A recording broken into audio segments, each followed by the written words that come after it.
Selamat pagi semuanya. Perkenalkan, nama saya Ninengah Medianti, NIM 1810423. Saya dari mata kuliah e-commerce, jurusan TIKAB kelas AI. Nah, di sini saya akan menjelaskan tentang bagaimana pembangunan e-commerce yang saya pilih. Di sini saya memilih jenis e-commerce yaitu business to business. Nah, di sini saya akan membangun e-commerce tentang penjualan buah. Nah, mengapa saya memilih pembangunan e-commerce penjualan buah? Karena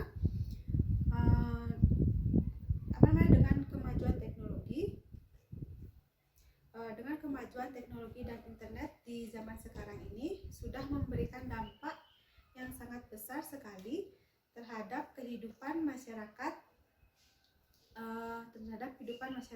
baik itu dalam bidang pendidikan, ekonomi, sosial, budaya, seperti itu. Jadi kemajuan teknologi dan internet ini sangat berpengaruh terhadap kehidupan masyarakat. Selain bidang-bidang tersebut, bidang pertanian saat ini juga sudah merasakan adanya pengaruh terhadap teknologi dan internet. Seperti misalnya dalam memperdagangkan hasil-hasil pertanian di media sosial atau internet dengan hanya menggunakan handphone. Jadi tidak perlu sekarang menjual buah-buahan itu hanya di pasar tradisional saja. Sekarang sudah bisa kita menjual atau memasarkan produk-produk hasil pertanian melalui media internet, karena dengan kecanggihan internet dan teknologi sekarang kita sudah bisa memasarkan produk-produk pertanian tersebut. Nah, selain itu, kenapa saya memilih penjualan buah? Karena selama ini saya melihat e-commerce itu kebanyakan yang menjual pakaian-pakaian maupun kosmetik seperti itu, maupun alat-alat teknologi atau alat rumah tangga seperti itu, produk-produk. Jadi masih jarang saya melihat e-commerce yang hanya fokusnya itu atau poinnya itu menjual produk buah-buahan seperti itu. Nah, selain itu juga kenapa saya memilih pembangunan e-commerce penjualan buah, karena saya sendiri yaitu dari riwayat keluarga juga sebagai petani buah seperti itu. Saya ingin memasarkan hasil-hasil pertanian buah di daerah saya, misalnya seperti jeruk, nanas, alpukat, dan mangga seperti itu. Karena ketika musim panen tiba, itu harga buah jeruk misalnya buah jeruk itu harganya kadang-kadang merosot seperti itu. Ketika kita menjual jeruk itu langsung ke pemasoknya, pemasok itu akan membeli buah itu dengan harga yang lebih murah dibandingkan kita menjual sendiri ke supermarket atau toko-toko penyetok buah seperti itu, atau ke customer lainnya.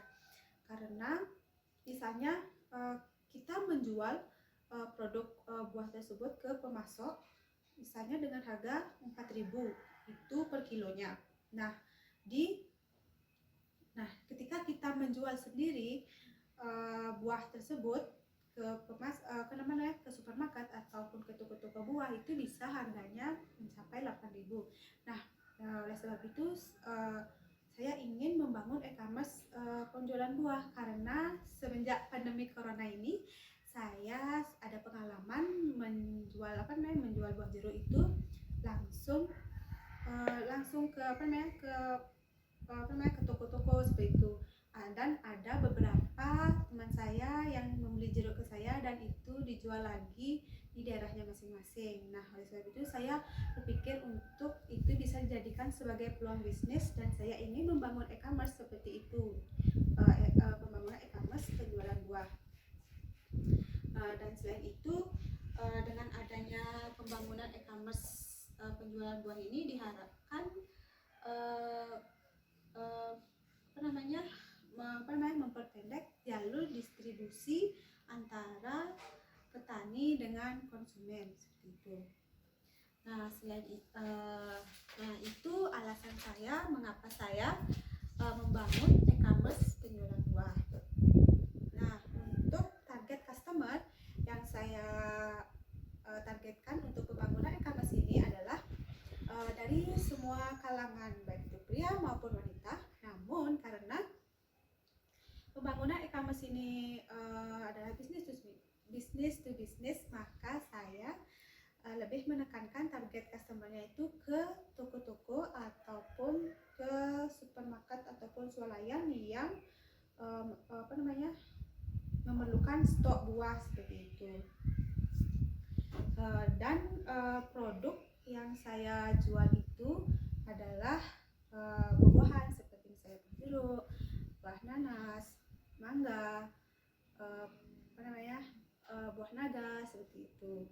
Nah, karena buah-buahan tersebut adalah buah-buahan yang bisa dihasilkan di daerah tempat tinggal saya. Dan metode pembayarannya di sini saya memilih dua metode pembayaran. Yang pertama yaitu metode pembayaran secara cash gitu. Nah, secara cash ini dimana ketika saya mengantarkan atau melayani COD atau cash on delivery. Nah, itu metode pembayarannya akan secara cash gitu, ketika saya mengantar barang ke pembeli dan pembelinya itu langsung membayar ke saya seperti itu. Nah, metode pembayaran kedua yaitu melalui transfer. Nah, melalui transfer tersebut ketika yang membeli produk saya itu berada di luar daerah Bali. Nah, ketika masih berada di dalam atau masih berada di daerah Bali, itu saya melayani dengan adanya COD seperti itu. Nah, selain itu kita juga akan memberikan diskon ketika customer itu membeli produk kita melebihi dari 20 kg. Kita akan memberikan diskon kepada pembeli. Nah, untuk pembeliannya itu atau untuk pengirimannya itu untuk di daerah Bali itu minimal 7 hari ya. Itu paling cepat itu 2 hari. Nah, terus dari metode pengiriman di sini saya selain COD yaitu dengan melalui JNT atau JNT Express. Karena kenapa saya memilih metode pengiriman seperti itu, karena sepertinya setiap wilayah sekarang sudah mempunyai JNT atau JNT di wilayahnya masing-masing. Setiap kecamatan, setiap daerah saya rasa sudah ada jasa JNE atau JNT, jadi itu bisa dimudahkan. Selain itu saya pribadi juga lebih nyaman menggunakan JNE atau JNT. Mungkin itu saja yang bisa saya presentasikan. Saya mohon maaf apabila ada kesalahan kata. Terima kasih atas waktunya. Sekian dan terima kasih.